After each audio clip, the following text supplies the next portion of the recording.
Hello everyone, welcome you all in the class of Study Gurukul.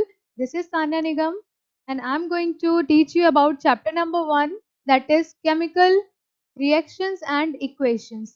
आज की class में बेटा हम लोग सीखने वाले हैं केमिकल रिएक्शन एंड इक्वेशन। ये जो चैप्टर है स्टूडेंट्स, इसको हम लोग 4 पार्ट्स में कंप्लीट करने वाले हैं। 4 पार्ट्स में सबसे पहला पार्ट जो आता है हमारा, इसमें हम बेसिक टर्म्स को समझेंगे, like what is chemical change, what is chemical reaction, how can we write a chemical reaction and how can we balance a chemical reaction। कुछ बेसिक टर्मिनोलॉजी है जिसको आज हम लोग अपनी क्लास में डिस्कस करने वाले हैं।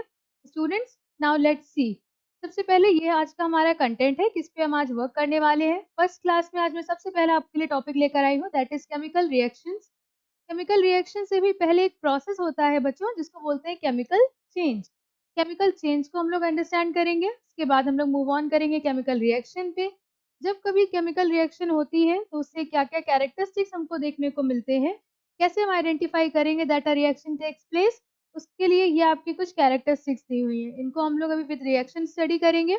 आफ्टर दैट केमिकल इक्वेशन हम लोग पढ़ेंगे, how can we write a chemical equation, and last में बैलेंस इक्वेशन। इनको आज हम लोग स्टडी करने वाले हैं। तो this is the content. Start करी जाए class. Okay students, have a look.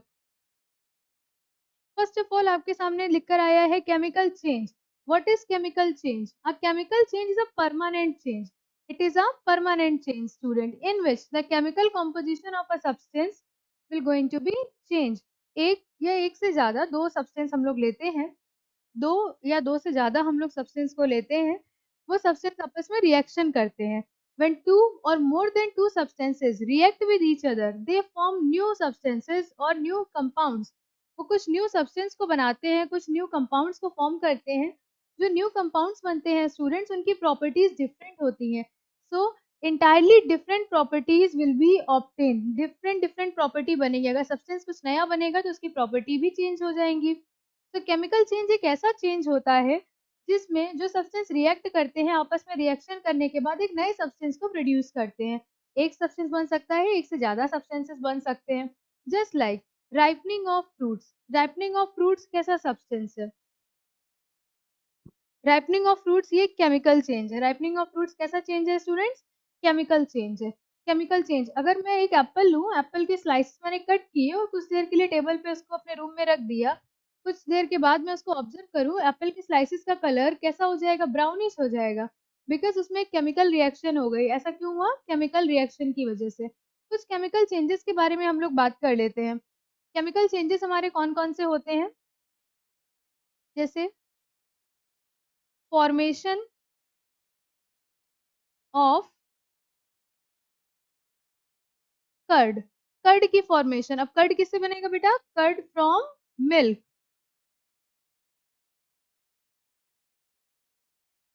ये केमिकल चेंज है, ये परमानेंट चेंज है, बिकॉज हमको कभी कर्ड से मिल्क वापस ऑब्टेन नहीं होने वाला है। सेकेंड हम लोग एक देखते हैं, रस्टिंग ऑफ आयरन। आयरन पे रस्ट लग जाती है। रस्टिंग ऑफ आयरन, अगर आयरन पे रस्ट लग गई तो वापस से हमको पहले जैसे आयरन ऑब्टेन नहीं होने वाला है। तो केमिकल चेंज एक इरिवर्सिबल चेंज होता है। It is a irreversible change, it is a permanent change. ये वापस से आपको प्रीवियस सब्सटेंसेस नहीं मिल सकते। If a chemical change takes place, previous substances will not be obtained again. so this is a chemical change. अब इसके बाद जो हमको जैसे और एग्जांपल्स हो गए, जैसे growth of a human being. हमारी ग्रोथ हो चुकी है, हम लोग अब इतने, अब 10th क्लास में आ गए हैं। 10th क्लास से वापस आपके लिए पॉसिबल नहीं है आप पीजी क्लास के स्टूडेंट बन जाए। Similarly growth of a tree, ये सब केमिकल चेंज है। अब केमिकल चेंज को ही बेटा हम लोग एक प्रोसेस को एक लाइन में एक्सप्लेन करते हैं। एक लाइन में एक्सप्लेन करने का मतलब बहुत सा प्रोसेस, जैसे बहुत बड़ा कोई प्रोसेस है, जैसे मुझे बताना है, उसको लैंग्वेज में लिखना है, 2-3 लाइन्स कंज्यूम हो जाएंगी। किसी भी हमारे एलिमेंट्स कंपाउंड्स रिएक्ट करेंगे, उनसे कुछ चेंज होगा, कुछ ऑब्टेन्ड होगा। हमको उसको अगर मुझे लिखना है, वन लाइन में लिखना है, वन लाइन में लिखने का मतलब है केमिकल रिएक्शन। तो वही है हमारी केमिकल रिएक्शन। केमिकल रिएक्शन क्या होता है? केमिकल प्रोसेस को, जो आपका केमिकल चेंज हुआ है, उसको वन लाइन में रिप्रेजेंट कर देना आपको केमिकल रिएक्शन होता है। अब केमिकल रिएक्शन को हम लोग स्टडी कर लेते हैं। Chemical reaction is the process of breaking a chemical bonds. बेटा केमिकल बॉन्ड्स क्या है? केमिकल बॉन्ड्स होते हैं आपके force of attraction between the atoms of a molecule of reacting substances. जो सब्सटेंस रिएक्शन करते हैं, जो सब्सटेंस क्या करते हैं बेटा? रिएक्शन करते हैं। उनको बोला जाता है रिएक्टेंट्स। उनको क्या बोला जाता है स्टूडेंट्स? रिएक्टेंट्स। तो रिएक्टिंग सब्सटेंस के जो बॉन्ड है वो आपस में ब्रेक होते हैं, न्यू सब्सटेंस को प्रोड्यूस करते हैं। जो न्यू सब्सटेंस प्रोड्यूस होते हैं after the reaction they are known as products. उनको बोलते हैं स्टूडेंट्स हम products. Okay, products the substances which are produced after a reaction are known as products. तो रिएक्टेंट्स एंड प्रोडक्ट्स को रिप्रेजेंट करना one line में यही आपका एक केमिकल रिएक्शन का प्रोसेस है। Chemical reaction is a change. Chemical reaction होता क्या है बेटा? ये एक चेंज है। क्या है ये? चेंज इन विच वन और मोर सब्सटेंसेस। ये केमिकल चेंज है जिसमें एक सब्सटेंस या उससे ज्यादा सब्सटेंस रिएक्शन करेंगे। रिएक्शन करने के बाद वन या मोर देन वन सब्सटेंस को प्रोड्यूस करते हैं। नाउ मूविंग फॉरवर्ड, नेक्स्ट हम लोग देखते हैं हमारी केमिकल रिएक्शन कि हमारी केमिकल रिएक्शन कैसे बनती है। रिएक्टिंग स्पीशीज, जो भी सब्सटेंस रिएक्ट कर रहे हैं उनको रिएक्टिंग स्पीशीज बोला जाएगा। Either they are molecule or atom or ion are known as reactants. Very very important for you. The substances which takes part in a chemical reaction or which are reacting with each other, they are known as reactants. And the substances that undergo chemical change, after chemical change, the substances which are produced are known as products. The substances are known as products. As I informed you earlier, reactants and products. Now have a look. There is a reaction. आपके पास एक reaction लिखी हुई है students. अब इस reaction को हम लोग थोड़ा सा समझ लेते हैं।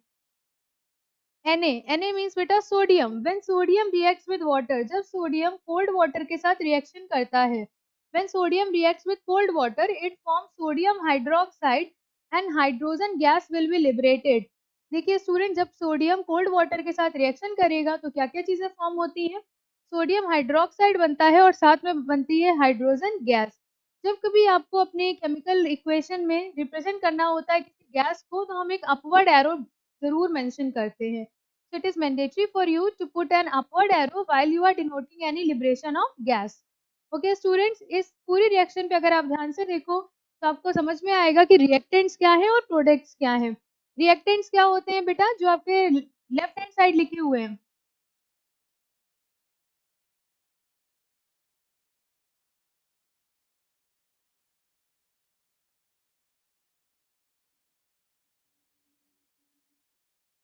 लेफ्ट हैंड साइड जो लिखे होते हैं उनको एलएचएस बोलते हैं, वही आपके रिएक्टेंट्स हैं। ये आपके रिएक्टेंट्स हो गए। रिएक्टेंट कौन कौन से हुए बेटा? आपके sodium and water. And what are the products? क्या आपको ऑब्टेन्ड हुआ after a chemical reaction like sodium hydroxide and hydrogen. तो ये आपके प्रोडक्ट्स हो गए। प्रोडक्ट्स को हम आरएचएस बोलते हैं बेटा। प्रोडक्ट्स को हम क्या बोलेंगे? आरएचएस। ओके, नेक्स्ट आते हैं स्टूडेंट्स। अब जब कभी आपकी केमिकल रिएक्शन हो गई, like a chemical reaction has taken a place, तो आपको कैसे पता चलेगा कि क्या क्या आइडेंटिफिकेशन है? आप कैसे आइडेंटिफाई करेंगे यस केमिकल चेंज हुआ कि नहीं? तो उसके लिए हमारे पास कुछ कैरेक्टरिस्टिक्स हैं। Characteristics of chemical reaction. सबसे पहले इवोल्यूशन ऑफ गैस। सबसे पहले क्या होगा स्टूडेंट्स? Evolution of gas. ये इसकी एक कैरेक्टरिस्टिक है। अगर केमिकल रिएक्शन होती है तो उसमें गैस इवॉल्व हो सकती है। अगर केमिकल रिएक्शन होती है बेटा तो कभी कभी प्रेसिपिटेट फॉर्म होता है। केमिकल रिएक्शन में कलर भी चेंज होता है सब्सटेंस का। केमिकल रिएक्शन में स्टेट भी चेंज होता है। केमिकल रिएक्शन में स्मेल भी चेंज होती है सब्सटेंसेस की। तो हमको ये आइडेंटिफिकेशन स्टडी करने, वन बाय वन हमें ऑब्जर्व करते हैं characteristics of chemical reaction. Evolution of gas. So I have one example for you. Zinc को जब हमने कंसंट्रेट सल्फ्यूरिक एसिड के साथ ट्रीट किया, when zinc is added with और reacted with concentrate sulphuric acid, then zinc react with sulfuric acid and it form zinc sulfide. This is known as zinc sulfate. ये बेटा जो compound है इसको हम जिंक सल्फेट बोलते हैं। This is known as zinc sulphate. Along with hydrogen gas is liberated. इसके साथ में कौन सी गैस रिलीज हुई है स्टूडेंट्स? हाइड्रोजन गैस रिलीज हुई है। अभी मैंने आपको बताया था जब कभी कोई गैस इवॉल्व होती है during any chemical process, we need to make a upward arrow to denote it. तो हमने यहाँ पे एक अपवर्ड एरो को अप्लाई किया हुआ है। नेक्स्ट आते हैं बेटा कैरेक्टरिस्टिक। हम अपनी सेकंड कैरेक्टरिस्टिक को समझते हैं। क्या सेकंड कैरेक्टरिस्टिक है? Second is change of colour. Colour change होना। अगर कोई केमिकल प्रोसेस है तो उसमें कलर चेंज होगा, बिल्कुल होगा, एब्सोल्युटली कलर चेंज होगा। तो जल्दी से हम लोग समझ लेते हैं एक रिएक्शन कैसे कलर चेंज होता है। Students, I have taken one substance. मैंने एक सब्सटेंस यहाँ पे लिया हुआ है बेटा। वन सब्सटेंस मैंने लिया कॉपर सल्फेट। कौन सा सब्सटेंस ले लिया? Copper sulphate. इसी कॉपर सल्फेट में आयरन के कुछ पीस हम ऐड करेंगे। आयरन नेल ऐड कर सकते हैं, आयरन के कोई पीस ऐड कर सकते हैं, small piece copper sulphate solution में। कॉपर सल्फेट का कलर होता है बेटा ब्लू। ब्लू कलर होता है कॉपर सल्फेट का due to presence of cupric ion. Next अब देखते हैं, जब ये रिएक्शन होगी, रिएक्शन होने के बाद आयरन सल्फेट बन जाएगा। आयरन सल्फेट बन गया और कॉपर हो गया सेपरेट। आयरन सल्फेट बन गया। अब सॉल्यूशन का जो कलर होगा बेटा, वो कलर ऑब्टेन्ड होगा आपको green. Earlier the compound was of blue color. Now the compound is of green color. So we can say chemical reaction has change in color. Chemical reaction में color change भी obtained होता है हमको। Okay, next हमने दो characteristic पढ़ ली है student. Next हम लोग move on करते हैं। Next है formation of precipitate. बेटा formation of precipitate का क्या मतलब है? प्रेसिपिटेट बेटा एक पाउडरी सब्सटेंस होता है, एक सॉल्ट होता है which remain insoluble in the flask, beaker और अ टेस्ट ट्यूब। जिसमें भी आप केमिकल रिएक्शन को परफॉर्म करा रहे हैं, उसमें लास्ट में बॉटम पे एक पाउडरी सब्सटेंस डिपॉजिट हो जाता है which is insoluble in nature, is known as precipitate. And student precipitate को हम टू वे में डिनोट करते हैं। Number one, by making a downward arrow. सबसे पहले हम क्या बना सकते हैं स्टूडेंट, एक डाउनवर्ड एरो बना सकते हैं।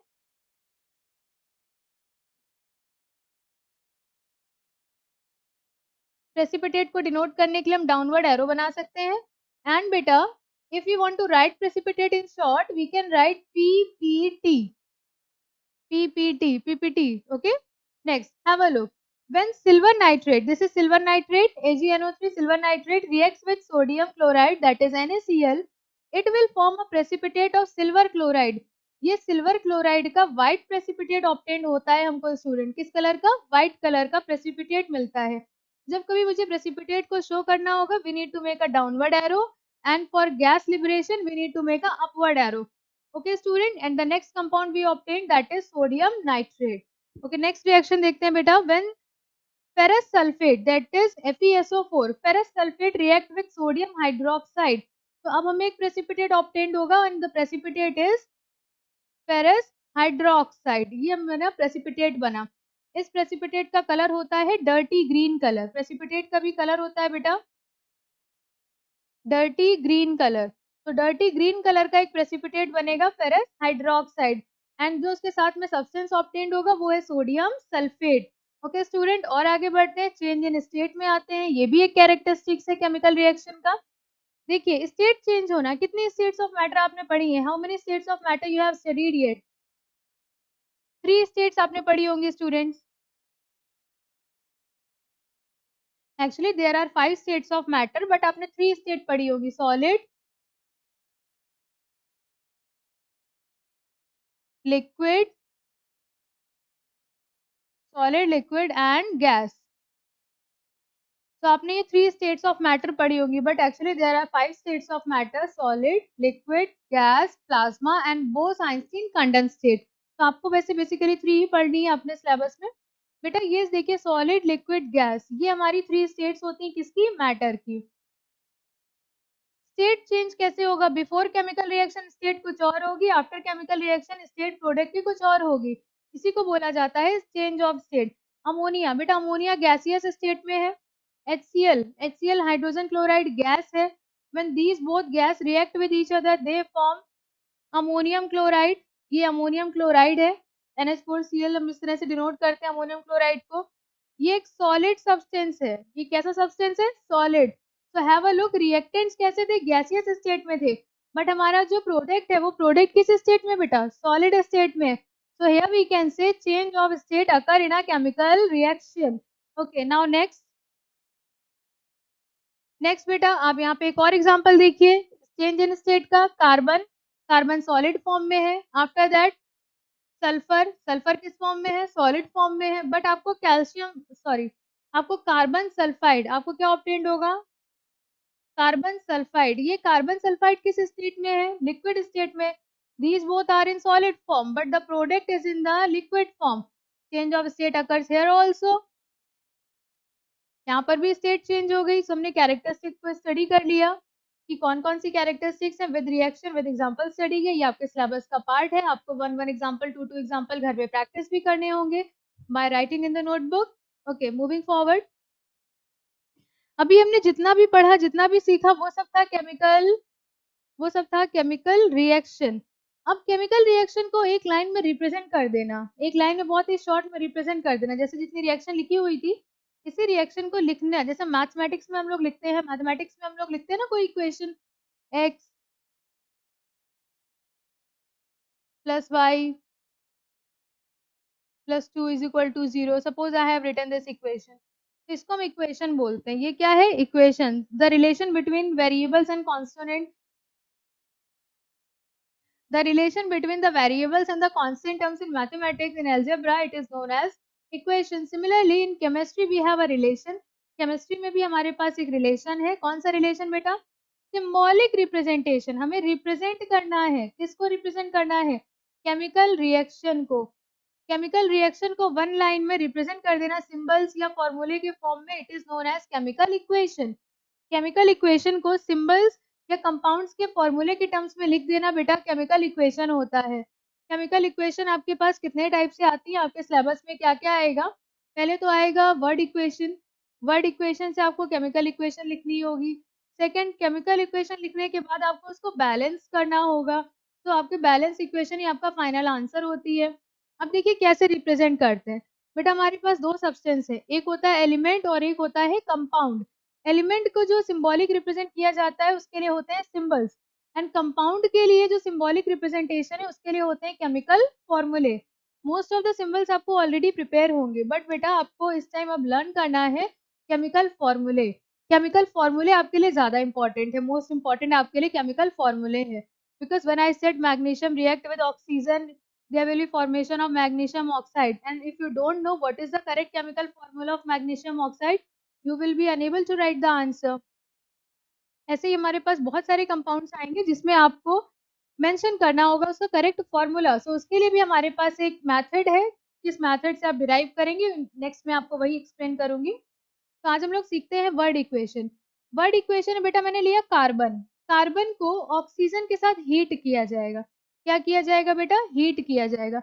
जब ये कार्बन ऑक्सीजन हीट होंगे तो क्या प्रोड्यूस करेंगे? Carbon dioxide. तो मेरे पास वर्ड में लिखा था, पहले तो लिखा होता है ऐसे ही theoretical formula, carbon reacts with oxygen to form carbon dioxide, ऐसे लिखकर आ गया स्टेटमेंट में। अब आपसे बोला जाएगा right in the word equation. अब इसी स्टेटमेंट को वर्ड इक्वेशन में लिखिए। तब आप लिखेंगे कार्बन, बीच में प्लस का साइन लगाएंगे। ये क्या मेथड है? अब इसको समझ लेते हैं एक बार। बेटा ये आपका ए सब्सटेंस है, ये आपका बी सब्सटेंस है, ये दोनों क्या कर रहे हैं? रिएक्शन। जब ये रिएक्ट करेंगे तो इनके बीच में प्लस का साइन हम लगाते हैं, जैसे एक ये सब्सटेंस एक ये सब्सटेंस, दो सब्सटेंस रिएक्शन करने जा रहे हैं, बीच में मुझे प्लस का साइन लगाना है। और भी सब्सटेंस रिएक्शन कर रहे होंगे तो प्लस सी प्लस डी उनके नेम भी मेंशन करेंगे। उसके बाद हम इस तरह से एक एरो बनाते हैं, ये एरो मुझे डिनोट कर रहा है डायरेक्शन ऑफ द प्रोडक्ट्स, कि इनकी रिएक्शन हुई और ऑब्टेन्ड मुझे ये हुआ। तो दिस इज द एरो, इसको हम यील्ड भी बोलते हैं, गिव्स भी बोलते हैं। इसके बाद C प्लस डी, जो भी सब्सटेंस है उनको भी हम इस तरह से प्लस प्लस प्लस करके ऐड करेंगे कि मुझे ये सब्सटेंस मिले। बेटा ये जो है लेफ्ट हैंड साइड है ना आपके, इसलिए इनको बोला जाता है LHS। ये आपके राइट हैंड साइड है इसलिए इनको बोला जाता है RHS। ओके स्टूडेंट, जो आपके लेफ्ट हैंड साइड सब्सटेंसेस होते हैं इनको हम बोलते हैं रिएक्टेंट्स। इनको क्या बोलते हैं बेटा? रिएक्टेंट्स। एंड जो सब्सटेंस आपके राइट हैंड साइड है इनको बोला जाता है प्रोडक्ट्स। इनको बोलते हैं हम प्रोडक्ट्स। ओके अब आपको समझ में आया केमिकल इक्वेशन का रिप्रेजेंटिंग मेथड क्या होता है। Chemical equation is the symbolic representation of a chemical reaction in which आपके जितने भी रिएक्टेंट्स होंगे उनके बीच में आपको प्लस का साइन पुट करना है।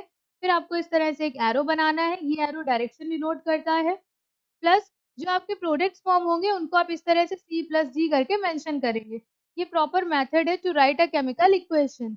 ओके स्टूडेंट्स, अगर आपके पास कोई और इन्फॉर्मेशन है लाइक टेम्परेचर है, प्रेशर है, कि किस टेम्परेचर किस प्रेशर पे ये रिएक्शन हो रही है, तो उसको भी आप above the arrow and below the arrow put कर सकते हैं। एंड इसके बाद गैस इवॉल्व हो रही है, प्रेसिपिटेट फॉर्म हो रहा है, उसके लिए भी आप सेपरेट एरोज को यहाँ पे अप्लाई कर देंगे। It is must for you to apply the correct arrow and write the correct information. Have a look. ये हमारे पास वर्ड इक्वेशन में था, वर्ड इक्वेशन से हमने केमिकल इक्वेशन में इसको कन्वर्ट कर दिया। तो ये हो गया कार्बन। कार्बन के लिए हम सिंबल यूज करेंगे, कार्बन एक एलिमेंट है, एलिमेंट के लिए हम सिंबल यूज करते हैं। So the symbol for carbon is C, capital C. And oxygen, oxygen यहाँ पे हम एज अ मॉलिक्यूलर फॉर्म में लेंगे O2. डायटोमिक स्टेट में ऑक्सीजन एग्जिस्ट करता है. Oxygen can not be written as capital O only, इसको हम O2 मेंशन करेंगे. Plus when these both react with each other, ये दोनों रिएक्शन कर रहे हैं on heating, so we have to mention above the arrow that is heat. Heat can be denoted by small triangle that is delta also. इसको हम इस तरह से भी रिप्रेजेंट कर सकते हैं, स्मॉल ट्रायंगल बनाकर, इसको डेल्टा बोला जाता है. ओके. नेक्स्ट देखिए, फॉर्मेशन किसकी हुई, कार्बन डाइऑक्साइड. अब कार्बन डाइऑक्साइड बेटा कोई एलिमेंट तो है नहीं, ये क्या है, ये एक कंपाउंड है, और कंपाउंड को डिनोट करते हैं हम by writing chemical formula. So chemical formula for carbon dioxide is CO2 and this is your complete reaction.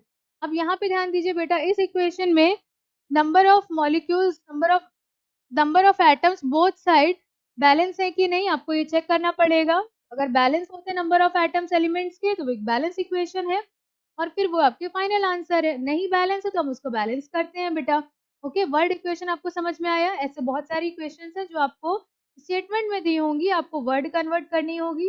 उसके बाद वर्ड इक्वेशन से आपको नॉर्मल केमिकल इक्वेशन लिखनी होगी एंड देन उसको बैलेंस करना होगा. ओके स्टूडेंट्स, चलिए यहाँ तक समझ में आया. हम लोग नेक्स्ट चलते हैं, मूव ऑन करते हैं. Next, balance equation. बैलेंस का मतलब क्या है बेटा, बैलेंस, बैलेंस जैसे वेट बैलेंस होता है, दोनों साइड इक्वल बैलेंस हो गए, दोनों साइड इक्वल वेट होता है तो बैलेंस बनता है कि नहीं. सिमिलरली जैसे सी सॉ होता है, सी सॉ झूला झूलते हैं हम लोग सी सॉ वाला, उसमें भी बेटा क्या होता है, इक्वल वेट, इक्वल. अगर मुझे उसको हॉरिजॉन्टल रखना है सी सॉ को, कि एक भी साइड बल्ज ना हो, कहीं पे भी कोई डिप्रेशन ना हो, तुम क्या करेंगे, बोथ साइड उसके बोथ एंड्स पे इक्वल वेट रखेंगे जिससे वो बैलेंस बना रहे. ओके. तो वैसे ही बैलेंस इक्वेशन में कैसे बैलेंस किया जाता है, क्या बैलेंस का मतलब है, बैलेंस का मतलब है number of atoms, number of atoms of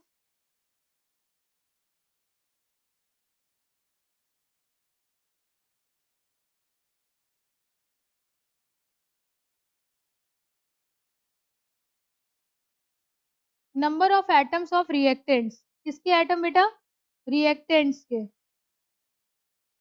number of atoms of reactants must be equal to number of atoms of,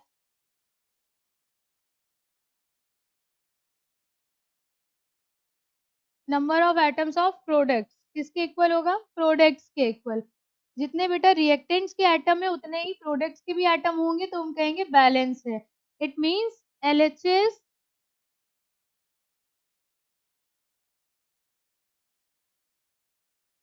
is equal to RHS. ये कॉन्सेप्ट वर्क कर रहा है, LHS is equal to RHS, तभी balancing होगी बेटा. फिर से एक बार समझ लेते हैं, जितने एटम्स रिएक्टेंट्स के हैं उतने ही एटम्स हमारे प्रोडक्ट्स में भी होने चाहिए. अगर ऐसा है तो हम कहेंगे यस, केमिकल रिएक्शन हमारी कैसी हो गई, बैलेंस हो गई. केमिकल रिएक्शन कैसी है, बैलेंस है.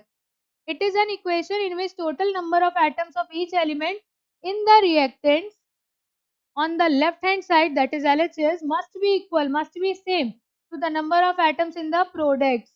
Okay student, जितना लेफ्ट हैंड साइड एटम्स है उतना ही राइट हैंड साइड पे होना चाहिए. अब ऐसा भी मैम क्यों होता है, why an equation must be balance, क्यों एक इक्वेशन को बैलेंस होना चाहिए, तो उसके लिए बेटा एक आंसर है, that is to obey law of conservation,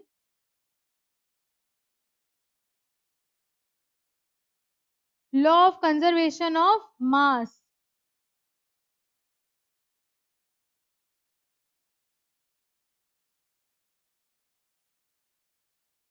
equation must obey law of conservation of mass. Equation को क्या ओबे करना चाहिए, law of conservation of mass.